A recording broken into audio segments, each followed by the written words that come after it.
NEET का पर्चा leak हो गया, सीबीएसई की री इवैल्यूएशन में धांधली और कल क्यूएट का एग्जाम हुआ जहां यूनिवर्सिटीज और कॉलेजेस में दाखिले के लिए एंट्रेंस एग्जाम होता है। वहां पर 3700 छात्र जो हैं वापस लौट आए। ये तमाम समस्याएं हैं दोस्तों, मगर गोदी मीडिया क्या कर रही है? गोदी मीडिया राहुल गांधी को गाली देती है छात्रों की आवाज उठाने के लिए, और अब वो लोग एक कदम और आगे बढ़ गए हैं। गोदी मीडिया की एक पत्रकार जो हैं वो यूट्यूब एजुकेटर्स को गाली दे रही हैं, उनके बारे में अनाप शनाप बातें कर रही हैं। आज तक की महिला पत्रकार इस प्रोग्राम में यूट्यूब एजुकेटर्स के बारे में कह रही हैं कि कुछ यूट्यूब एजुकेटर्स व्यूज के लिए कुछ भी बोलते हैं, अनाप शनाप बोलते हैं। इन्होंने क्या कहा कुछ देर बाद, मगर आपको समझना पड़ेगा कि प्रहार किन लोगों पर किया जा रहा है। खान सर, अभिनय मैथ्स जो कि लगातार छात्रों का मुद्दा उठाते रहे हैं, फिजिक्स वाला, ये वो तमाम चेहरे हैं जो इस आंदोलन में अक्सर सड़क पर भी उतरे हैं, छात्रों के लिए उतरे हैं। आपको समझना पड़ेगा दोस्तों, इस पूरे हमले के पीछे गोदी मीडिया की ये जो महिला पत्रकार हैं, याद कीजिएगा ये वही महिला पत्रकार हैं जिनके खिलाफ लखनऊ ने मामला दर्ज करने का आदेश दिया था, क्योंकि स्वतंत्रता दिवस की पूर्व संध्या पर यह महिला एंकर, ये पौ की परी, ये ज्ञान दे रही थी कि कितने मुसलमान पाकिस्तान चले गए और कितने मुसलमान यहां रह गए। यानी कि स्वतंत्रता दिवस की पूर्व संध्या और उसकी गरिमा को भी इन्होंने छिन्न भिन्न कर दिया, ऐसी तैसी कर दी। और अब यूट्यूब एजुकेटर्स पर हमला किया जा रहा है। इसकी सोच समझिए दोस्तों, क्योंकि ये तमाम यूट्यूब एजुकेटर्स अपने मंच पर अपनी बातें कहते हैं। इनकी कुछ बातों से बेशक मैं इत्तेफाक ना रखता हूं, मगर ये लोग दंगा नहीं भड़काते हैं, ये लोग झूठ नहीं बोलते हैं। कम से कम जिन लोगों का नाम मैंने अभी अभी आपके सामने लिया है, और अब ये मोहतरमा, ये पौ की परी जो हैं वो हमला कर रही हैं। मैं चाहूंगा कि आप उनके इस प्रोग्राम का ये क्लिप देखें और उसके बाद इन तमाम यूट्यूब एजुकेटर्स ने पलटवार किया, वो भी मैं आपको बताऊंगा। मगर सबसे पहले सुनिए मोहतरमा क्या रही हैं। स्टार टीचर्स, यूट्यूब वाले स्टार टीचर्स जिनको कुछ जानना ना कौड़ी, कभी ब्लैक बोर्ड लेकर कुछ एक्सप्लेनर बनाते हैं, खाली व्यूज बटोरते हैं, उटपटांग ग्रैब्स लिखते हैं।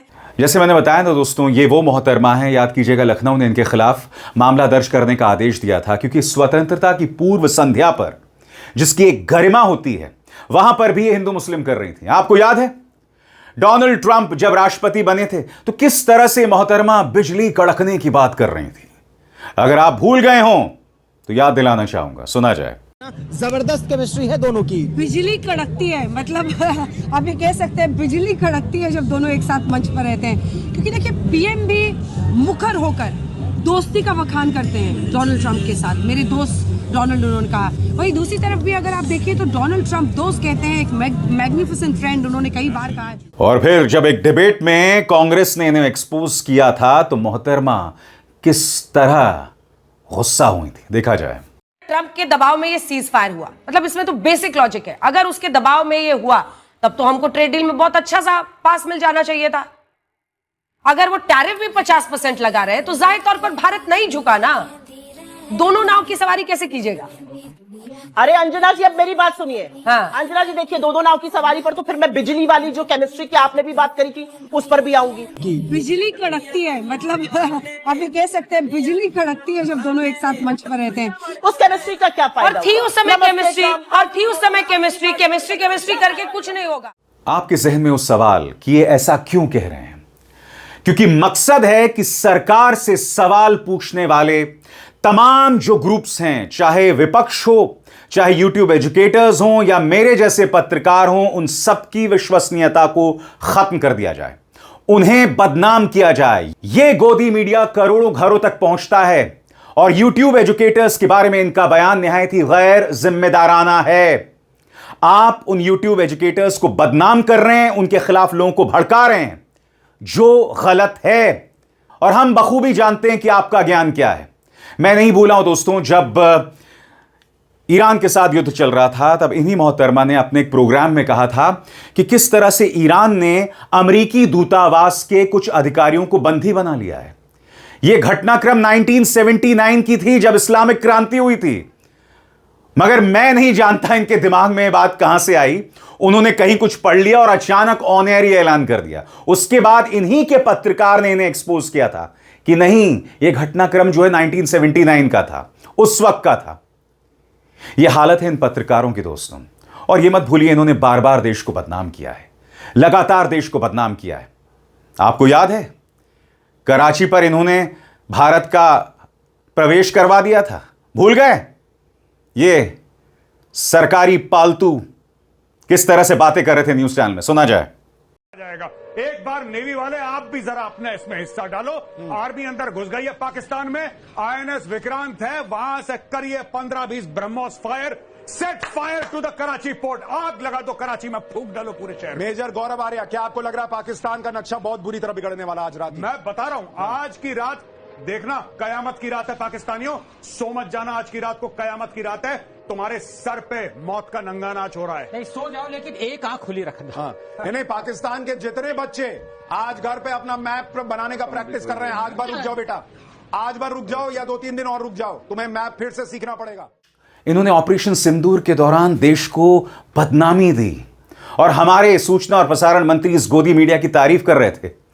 जनरल आसिम मुनीर को गिरफ्तार तक करवा लिया था इन्होंने, मजाक नहीं कर रहा हूं मैं। अगर आप भूल गए तो सुना जाए। मुनीर को कब्जे में लिया गया है, मुनीर को कब्जे में लिया गया है, सूत्रों के हवाले से खबर, बड़ी खबर, बड़ी कैसा देश है ये पाकिस्तान भाई। आसिम मुनीर को हिरासत में लिया गया है। आप सोचिए, आर्मी चीफ है ये, आसिम मुनीर को हिरासत में लिया गया है। इस वक्त की बहुत बड़ी खबर, बहुत बड़ी खबर एबीपी न्यूज पर आप देख रहे हैं। और अब एक जरूरी संदेश, सच के इस सफर में मेरा साथी बनिए, मेरा चैनल ज्वाइन कीजिए और इनमें से एक विकल्प, एक ऑप्शन चुनिए। शुक्रिया। और अब YouTube एजुकेटर्स पर हमला किस लिए? क्या खान सर ने यह जो बयान दिया था उसकी मिर्ची लगी है? क्योंकि इन्हीं मोहतरमा ने व्लादिमीर पुतिन का इंटरव्यू किया था, इस पर खान सर ने तंज कसा था। क्या तंज कसा था आप खुद देखिए।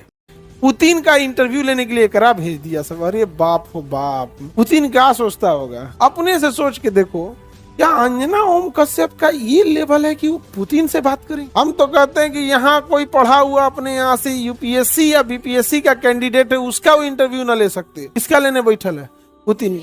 मतलब देश में अब ये दिन आ गया है कि पुतिन जैसा हमारा इतना बड़ा देश का राष्ट्रपति, उसका इंटरव्यू लेने के लिए ये अंजना बैठ गई थी। ये तो लड़वाने में एक्सपर्ट है ना। नमस्कार, अब आप कुछ बोलिए। हाँ बोलिए, यहाँ पे नहीं समझ में गया। जैसे बात करने लगेगा कि एयरपोर्ट महंगाई में ये 1300 रुपया एयरपोर्ट पे दिया जा रहा है। हाँ हाँ मिलते हैं ब्रेक के बाद, ब्रेक के बाद, ब्रेक ब्रेक ब्रेक ब्रेक जब हो जाएगा डांटते, तोरा बोला गया है यहाँ तारीफ करने के लिए, बुराई क्या लिखा था, भगा देंगे। अभी तुमको नहीं समझ में आ गया, मिलते ब्रेक के बाद फिर से स्वागत है। अभी हम देखते हैं, ब्रेक लेता है तो इसीलिए। हमसे पूछो ना मीडिया वालों का, नहीं समझ में आ गया। क्या इस बात की मिर्ची है? दोस्तों, यहां दो चीजें सामने उभर कर आती हैं। अगर आप पर प्रहार किया गया है, अगर एक YouTube एजुकेटर ने आप पर प्रहार किया है, तो क्या आप सभी YouTube एजुकेटर्स को बदनाम करेंगे क्योंकि आपकी पर्सनल खुंदक है? क्योंकि आपकी आलोचना एक व्यक्ति ने की तो आपने पूरी बिरादरी को बदनाम कर दिया। और दूसरा, जो मैं आपको बतला चुका हूं, यह एक टूल किट का हिस्सा है जहां सरकार के खिलाफ, सरकार से सवाल करने वाले तमाम YouTube एजुकेटर्स को बदनाम करो, उनकी विश्वसनीयता को खत्म कर दो। इसके अलावा क्या हो सकता है? अभिनय मैथ्स ने मोहतरमा पर प्रहार किया है। वीडियो देखिए, उन्होंने क्या कहा। यूट्यूब का टीचर हम जैसे तमाम लोग जिन्होंने लोगों को पढ़ा करके सरकार के अंदर भेजा। सोचिए, वो मैडम कह रही है कि फर्क होता है। फर्क मैडम रियल मीडिया और आपके जैसी चाटुकारी मीडिया में भी होता है।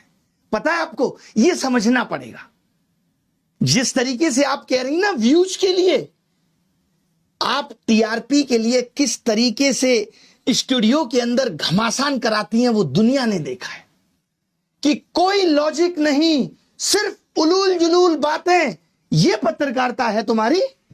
इसको नंबर मिलने चाहिए। ये पत्रकारिता है लोगों के लिए। ये देखिए, झालमुड़ी सिर्फ एक स्ट्रीट फूड नहीं है, एक इमोशन है। ये इमोशन है झालमुड़ी। ओए होए, एक जज्बात है। गजब पत्रकारिता करती हैं। गलियों की हम आवाज जैसों है, को रेलवे नालायक की बोलने के हलचल है, बाद गंगा साफ की किनारे की पत्रकारिता ठंडी तो हवा देखिए। के साथ घुला हुआ कितनी स्वाद गजब है, है। जिसमें सरसों के तेल की तीखी खुशबू, हाय हाय, नींबू सरसों की तेल की तीखी मसालों खुशबू, चटपटाहट, उसी की सब सुंदरता मिलकर है साहब। एक ऐसी कहानी बनाते हैं जो हर बंगाली के दिल में बस जाती है। ये जो आपने पोएट्री चिपकाई है ना, कसम से मजा आ गया। सोचिए कैसे कैसे मीम बन रहे हैं तुम लोगों पे। जहां जाते हो वहां लोग मोदी मीडिया गोदी मीडिया चिल्ला के संबोधित करते हैं। सड़क पे निकलने की औकात नहीं बची है। मालूम है, इस देश के एंकर्स की सड़क पे उतरने की औकात नहीं बची है। अब इनका जीवन स्टूडियो तक सीमित है। लोग गिरेबान पकड़ के पूछ लेंगे कि क्या कर रहे हो। आपको तो चौथा स्तंभ कहा जाता था। पिछले साल रैंकिंग 153 थी, इस साल 157 है। और वो यूट्यूब के एजुकेटर्स पे सवाल उठा रहे हैं। तुमने क्या किया भाई? कभी प्रधानमंत्री से तुम सवाल पूछ पाए? 56 इंच सीने के सामने तुम्हारा सीना तो आधा इंच का भी नहीं रहा कि पूछ पाओ देश की क्या हालत है, महंगाई पे सवाल कर पाओ। बल्कि तुम्हारी एंकर्स तो क्या कर रही हैं, ये देखिए साहब, ये है इनकी एंकर्स और ये हमारे बारे में कमेंट करेंगे। ये देखिए ऊपर ऊपर से देखा जाए तो हमने ऊपर ऊपर के बजाय नीचे देखा तो नीचे इनके कमेंट पे सिर्फ गालियां थी। 1 मिलियन के करीब फॉलोअर्स हैं, पोस्ट पे 1000 लाइक नहीं है और नीचे देखा हमने तो सिर्फ गालियां थी। क्या वफादारी की है तुमने देश के साथ? नहीं। कितने पेपर पिछले 7 साल में लीक हुए, 80 से भी ज्यादा पेपर। और कितने तुमने अपने स्टूडियो में लोगों को बुलाकर सवाल पूछे। तुम्हें सिर्फ टीआरपी चाहिए। बस एक शब्द बोलना चाहूंगी यार, छाछ का तो बोले, छलनी का क्या बोले, जिसमें 72 क्षेत्र तुम बोल रहे हो, जो सुबह से शाम तक सिर्फ फर्जी न्यूज देते हो, बिना होमवर्क की न्यूज देते हो। तुम 2000 के नोट में चिप लगा देते हो, ऐसी चिप कि अगर जमीन में भी पैसा गाड़ दोगे तो आरबीआई को पता लग जाएगा। ऐसा मिसगाइड करते हो तुम लोग। किसी के मरने से पहले उसको मार देते हो। धर्मेंद्र जी को पहले ही उन्होंने की, उनका मृत्यु हो चुका है। आप भावनाओं को नहीं छोड़ते, बाद में सॉरी बोल देते हो। सुशांत सिंह राजपूत केस में आपने एक फादर की झूठी व्हाट्सएप चैट, बहुत आपको पता होगा, बहुत वायरल हुई, झूठी, फेक, उसका कोई छोड़ो। तुम देश की अर्थव्यवस्था, जीडीपी के बारे में गलत आंकड़े दे देते हो। दोस्तों, कुछ देर पहले मैंने आपसे कहा कि मैं इन सभी यूट्यूब एजुकेटर से इत्तेफाक नहीं रखता हूंगा कुछ मुद्दों पर। हालांकि मैंने इन्हें ब्रॉडली देखा है। ये लोग कभी झूठ नहीं बोलते, ये लोग कभी दंगा भड़काने का काम नहीं करते। इनके जबरदस्त फॉलोअर्स हैं। ये कई ऐसी बातें कह सकते हैं जिससे लोगों के दिमाग पर उल्टा असर पड़ेगा। क्योंकि गोदी मीडिया क्या कर रहा है 12 सालों से? आपकी नसों में जहर भर रहा है। ये रेडियो रवांडा है मौजूदा दौर के। रेडियो रवांडा याद है ना? रवांडा में 90 के दशक में वहां पर जो मीडिया होता था, कई बार शराब के नशे में स्टूडियोज में आके वहां की माइनॉरिटीज के खिलाफ जहर उगलता था। नतीजा, रवांडा में एक बहुत बड़ा जेनोसाइड, नरसंहार हुआ था। और उसमें रवांडा के जो पत्रकार, रेडियो रवांडा के पत्रकार जो थे, उनका एक बहुत बड़ा किरदार था। हमारी गोदी मीडिया रोज प्राइम टाइम में इसी तरह से हिंदू मुस्लिम जहर, लगातार जहर उगलता है। और ये रेडियो रवांडा से बदतर है, क्योंकि रवांडा में जो हुआ वो 90s में हुआ था, अर्ली 90s में हुआ था। और हमारे देश में जो हो रहा है वो पिछले 5-10 सालों में हो रहा है। सबसे बड़ी बात दोस्तों, कल ही क्यूएट का एग्जाम हुआ था यूनिवर्सिटीज और कॉलेज में प्रवेश के लिए। मगर वहां पर भी धांधली हुई। वहां पर भी टेक्निकल ग्लिच की वजह से 3700 छात्र एग्जाम नहीं दे पाए।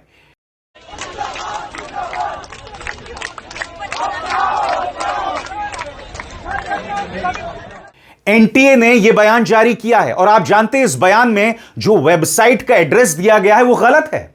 मैं आपको बताना चाहता हूं, इन्होंने जो वेबसाइट का एड्रेस दिया है QAT.NTA.AC.IN, ये गलत है। क्योंकि जैसे ही मैंने उस पर क्लिक किया तो कुछ और ही आ रहा था, कुछ भी नहीं आ रहा था। इस पर कांग्रेस के जो नेता हैं श्रीनिवास ने सही एड्रेस के साथ यह ट्वीट किया है जो आपके स्क्रीन पर है। वो कहते हैं, जिन बंदरों को खुद की सही वेबसाइट नहीं पता, उनके हवाले देश के युवाओं की परीक्षा की जिम्मेदारी है। प्रधान के चमचों, तुम्हारी सही वेबसाइट QAT.NTA.NIC.IN है, ना कि QAT.NTA.AC.IN। सबसे बड़ी बात, इस वक्त जब मैं कार्यक्रम रिकॉर्ड कर रहा हूं, एनटीए का यह ट्वीट बकायदा बना हुआ है। 16 घंटे से गलत वेबसाइट का लिंक है यहां पर जो खुल नहीं रहा है। यह कैसा अहंकार है? और ऐसे ही संस्थाओं पर यूट्यूब एजुकेटर्स, मेरे जैसे पत्रकार सवाल करते हैं। मैंने कुछ देर पहले कहा, मैं हो सकता है इनमें से कुछ लोगों से इत्तेफाक ना रखूं। मैं ऐसा क्यों कह रहा हूं? क्योंकि मुझे याद है इनमें से एक यूट्यूब एजुकेटर ने पिछली बार जब नीट की या एसएससी की परीक्षा का पेपर लीक हुआ था तब कहा था, तब इन्होंने राहुल गांधी पर प्रहार किया था। क्या मजबूरी थी मैं नहीं जानता हूं, मगर आप जानते हैं कि छात्रों के लिए राहुल गांधी हमेशा खड़े रहे हैं। जेन जी की बात वो संसद के अंदर और संसद के बाहर करते रहे। पिछले 5 दिनों में वो लगातार छात्रों से मंत्रणाएं कर रहे हैं। वो उन घरों में गए जहां छात्रों ने आत्महत्या कर ली, उन्होंने अपने पास छात्रों को बुलाया, वीडियोस रिकॉर्ड किए, उनकी बात सुनी। राहुल गांधी ये लगातार कर रहे हैं। तो एक यूट्यूब एजुकेटर ने कहा था, शायद पिछली बार जब एसएससी का पेपर लीक हुआ था या उसको लेकर जो विवाद हुआ था, राहुल गांधी पर प्रहार किया था। तो इनकी क्या मजबूरियां मैं नहीं जानता हूं, क्योंकि हमें सब दिख रहा है कि विपक्ष का कौन सा नेता छात्रों के पक्ष में खड़ा है। मगर बुनियादी बात, ये यूट्यूब एजुकेटर्स बगैर दंगा भड़काए मुद्दे उठा रहे हैं और समस्याएं खत्म होने का नाम नहीं ले रही। शिक्षा मंत्री अब भी अपने पद पर बने हुए हैं, लगातार बने हुए हैं। इससे बड़ी त्रासदी क्या हो सकती है कि इनकी कोई जवाबदेही नहीं है। पहले नीट का पर्चा लीक होता है, उसके बाद सीबीएसई के जो पेपर्स जांचे जाते हैं उसमें कई धांधलियां सामने आती हैं। जो कंपनी उससे जुड़ी हुई है कोएम्प्ट एड्यूटेक, उसके बारे में लगातार छात्र एक्सपोज कर रहे हैं उसे। सार्थक सिद्धांत नाम के 17 साल के एक छात्र ने इन्हें बुरी तरह से एक्सपोज कर दिया। बाकायदा हिंदुस्तान टाइम्स की रिपोर्ट आई जिसमें सवाल किया गया कि 3 बार सरकार ने टेंडर जारी किए और कोएम्प्ट के लिए नियमों को ढीला किया गया, और अब क्यूएट का पर्चा उसमें धांधली। और इसमें एनटीए का क्या बयान है मैं आपको पढ़ के सुनाना चाहता हूं। आज सुबह कुछ परीक्षा केंद्रों पर तकनीकी गड़बड़ी की वजह से शिफ्ट 1 की परीक्षा शुरू होने में देरी हुई। हमें पता है कि इससे छात्रों को तनाव और परेशानी हुई और इसके लिए हमें खेद है। ज्यादातर छात्र परीक्षा दोबारा शुरू होने के बाद अपना एग्जाम पूरा कर सके। हालांकि 3765 ऐसे छात्र थे जो केंद्र पर मौजूद थे और बायोमेट्रिक रजिस्ट्रेशन भी करवा चुके थे, लेकिन परीक्षा दोबारा शुरू होने से पहले ही केंद्र छोड़कर चले गए। तो वो क्या करते? तुम्हारा इंतजार करते।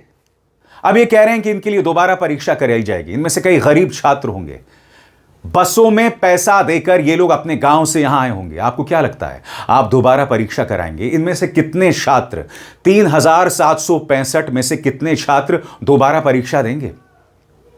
ये धांधलियां लगातार हो रही हैं। ऐसी धांधलियां 5 साल पहले नहीं हो रही थीं, अब हो रही हैं। मैं ये नहीं कह रहा हूं कि कांग्रेस के कार्यकाल में नहीं होती थी, मगर वहां जवाबदेही थी। यहां कोई जवाबदेही नहीं है। यहां पर रक्षा मंत्री राजनाथ सिंह कहते हैं कि ये एनडीए की सरकार, ये भाजपा की सरकार है, यहां कोई इस्तीफा नहीं देता। और मीडिया यूट्यूब एजुकेटर्स पर हमला करता है। शर्म तुमको मगर आती नहीं। अभिसार शर्मा को दीजिए इजाजत। नमस्कार।